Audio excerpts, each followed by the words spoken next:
after trying to get through to one of the parents, or the parent that abused them for quite some time, and not getting very far, it might be clear that they are wasting their time. This could be something that they have been doing for a number of months, if not years. But no matter how hard they have tried, or what they have done, they won't have been able to make any headway. When they think about how it has been, it could be as if they have been trying to get blood out of a stone. At this point, they could believe that it would take a miracle for them to actually be heard by this parent and for them to be able to express remorse. They could find it strange that their parent is unable to be there for them. Then again, if this parent wasn't truly there for them when they were growing up, they could believe that they are being naive to expect them to behave differently.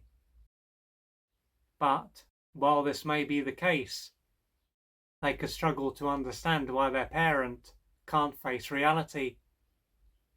In addition to what they can remember about their early years, there could be other people that back up their early experiences. Other family members and friends then will validate what they went through. Yet, if they've mentioned this to their parent, it doesn't mean that it had much of an impact. Once again, they could have denied what they had to say and made out that they, along with everyone else, are wrong. This parent may have said that they were a good mother or father. They could also say that they did so much for them and gave them so much, for instance. There could also be a number of family friends that agree with what their parent has to say. But if their parent usually displayed a different side of themselves around others, is this really going to be a surprise? There is the chance that when their parent was around them and other family members, they acted like a tyrant, and when they were around others, they might have been very charming. Thanks to this, those that say that their parent was good to them, for instance, won't have a balanced view of them. Ultimately, they will have seen one side of them, a side that was radically different to another side of them. However, if these people are attached to the idea that they are formed of one's parents, they might not be willing to accept that this was not the only side that they had. The side that one's parent often displayed around others, and perhaps still does, is likely to relate to the self that their parent identified with. In other words, this parent will have had a view of themselves that was disconnected from reality.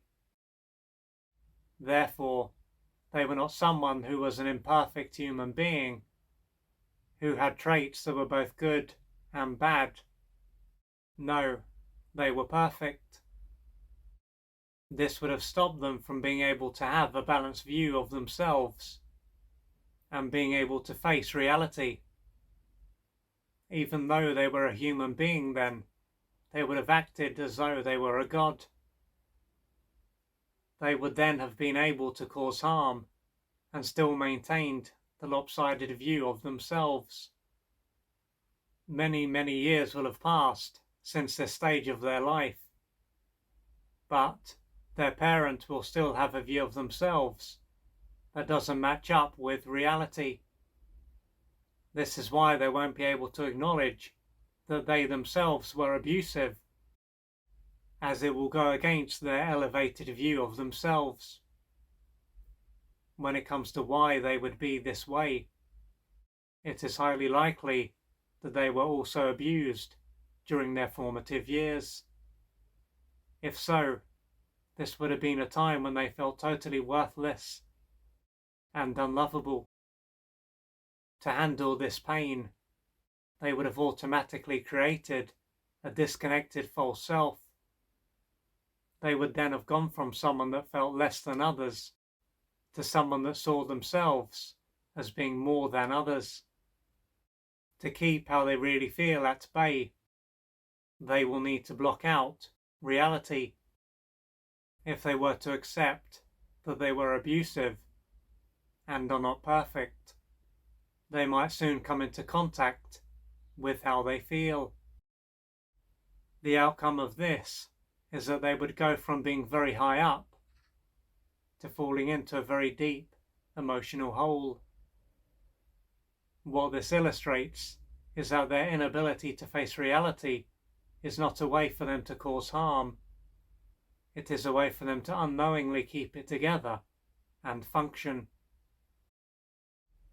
So if you are in this position and you have been trying to get through to one parent for a very long time and you haven't been able to make progress, then this may show that this parent is in a very bad way and is carrying a lot of pain. And if they were to face up to what took place and to face reality, they would end up falling apart. And so they are not going to be in denial because they want to harm you. As I said, they're going to be in denial so they can keep it together and function. And so it won't matter how many times you speak to them or what evidence you have, because it won't be able to penetrate their defenses. And in order for you to gradually let go of your need to be seen by this parent, you're likely to have a lot of pain to work through and unmet developmental needs to experience. And to engage in this process, you may need to reach out for external support. But the main thing is that you do what you need to do and don't suffer in silence. If you would like to find out more about the services that I offer, please go to www.oliverjrcooper.co.uk or email me at info@oliverjrcooper.co.uk, and I'm looking forward to assisting you on your journey.